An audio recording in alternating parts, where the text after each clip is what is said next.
we go again. Here we go again with these emotional creatures in the sport of boxing. You can't give nobody a little bit of a constructive criticism. Just a little bit. They forget about all the praises and they just want to stay stuck with a little bit of constructive criticism. Xander Zayas, the new WBO Junior Middleweight Champion, good outing. Very good fighter. Very good. Got a lot of growth.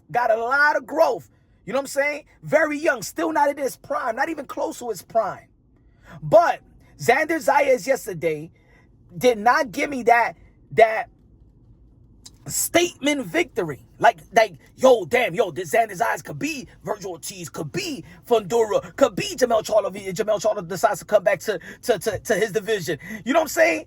Yeah, at the end of the day, I still believe in his growth. I believe that he could get there. But as of now, I don't see him like the second coming to Trinidad, and you guys got a problem with it. I don't see him as the second coming to Miguel Cotto. Not yet. But he got a lot promising. He's good. He's very good. Just because I'm not saying that he's the next Wilfred Benitez and stuff like that. Hey, yo, you know what?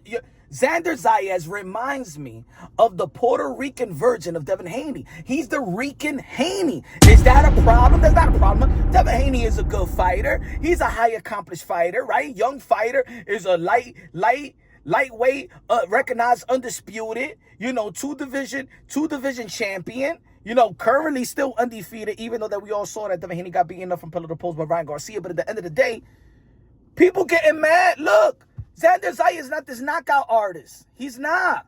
He's not a guy that put that type of... Xander Zayas is very good, but he doesn't have the special effects, right? He doesn't have... I'm going to give you an example. And this is not throwing shades at Xander Zayas. This is just me saying, damn, he's very good, but he still haven't given me that or that ooh and ahs. He still haven't given me the oh. He hasn't given me, saying the vowels. You know what I'm saying?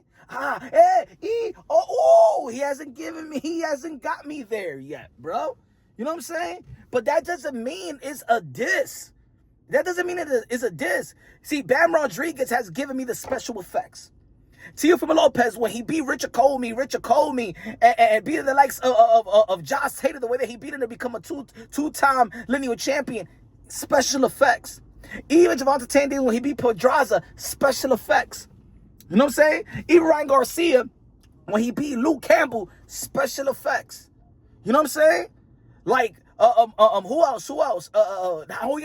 Special effects. Virgil Ortiz, special effects when he beat the Mean Machine, and then he did what he did to Madrimov. You don't have to get it's not about a knockout. You don't have to get a knockout to send a statement. But when we saw Virgil Ortiz did what he did to Madrimov, and see Bud Crawford, who is regarded pound for pound, 1, 2, 3, 4, 5, you can flip it around, right? And then you see what Virgil Ortiz did to Madrimov. Oh, yo, that's making a statement. That's making, I am in that level. You understand what I'm trying to say? I don't know the level of Xander Zayas yet. The 154-pound division is a stacked division. If you've been following the channel, Punch Drunk, subscribe to the channel, like the channel, and like the video. I've been saying that the 154-pound division is a landmine division, one of the most difficult divisions in the sport of boxing, in which you see almost everybody in the top.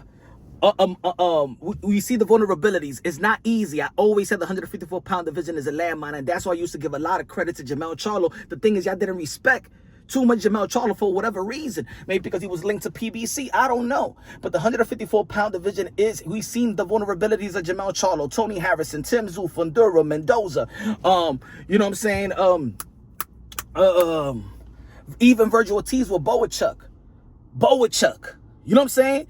Erickson Lubin, Josh Kelly. I would like to see Xander Zayas versus Erickson Lubin, Xander Zayas versus Josh Kelly. I think if he gets those wins, it will still elevate him. He's still 22 years old. He's still developing. Ain't nobody saying he's less than. The problem is with people. You want me to say that because I'm gonna tell you what it is. Shout out to all my Boricuas, Puerto Rican. We know that Puerto Rican boxing hasn't been where it used to be. Just like Xander Zayas says, I want to bring back Puerto Rican boxing where it's supposed to be. You know what I'm saying? And me from New York, I understand how important Puerto Rican boxing is. They're one of the most loyal fan base in the sport of boxing.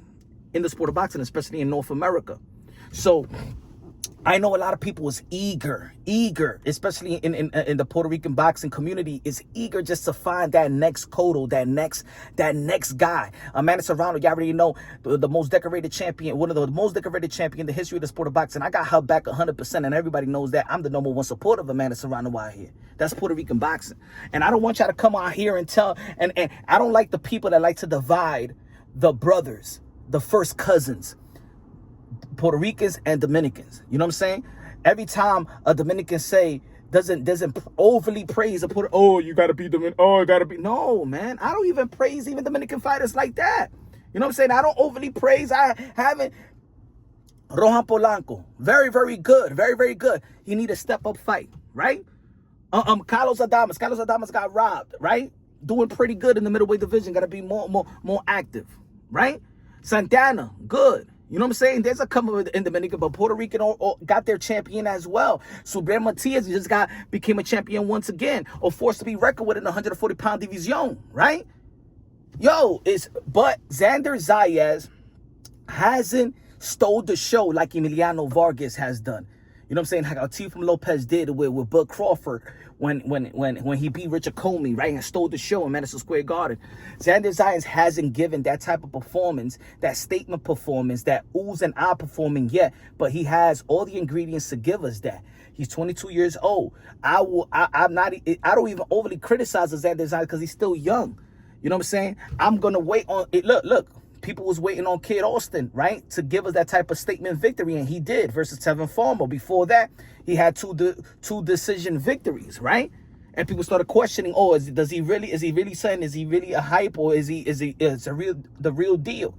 Now I'm gonna tell you like this: the opponent of Xander Zayas was coming with great momentum, right? He beat Abdul Kokorov. Abdul Kokorov, I used to talk a lot of good things about Abdul Kokorov in the welterweight division when he was a mandatory to earn the true spins since March 2019. I never got the opportunity to do so. I was the only one on YouTube talking about Abdul Kokorov. So I know that Chico Beat's a good fighter. I know that Charles Conwell was a good fighter and he beat. So I know that what Xander Zayas did to Chico is a very, very good outing. Did not send that type of statement to shock and rattle the 154-pound division and say, I am here, I am that guy right now. He's a champion, but I don't sense that he's there, that he's gonna take over the 154-pound division yet. But he's only 22 years old and he got time. Let's enjoy the journey. Let's enjoy his growth. I'm not supposed to say that he's the it factor right now. You know what I'm saying? Got a lot of skills. Again, right now, he's looking like the Puerto Rican version of Devin Haney. You know what I'm saying? And mostly I might not like what I'm saying because you might not like Devin Haney. You might not like Bill Haney. I'm just speaking strategically, technique. Does he stand in the pocket a little bit more than a Devin Haney? Yes, but his movement is good. He clinches. Like it. I think that he should throw a little bit more combination. I think that he should have a little bit more of a killer instinct because I do believe that he had Chico in certain position, in certain spots.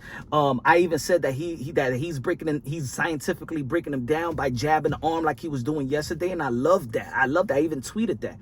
I don't know what type of do you want me to pop Xander Zayas ass pimples and stuff like that? What's wrong with y'all? Anyway, man, subscribe to the channel, smash the like button. Boricua getting on the map in the sport of boxing. Love it.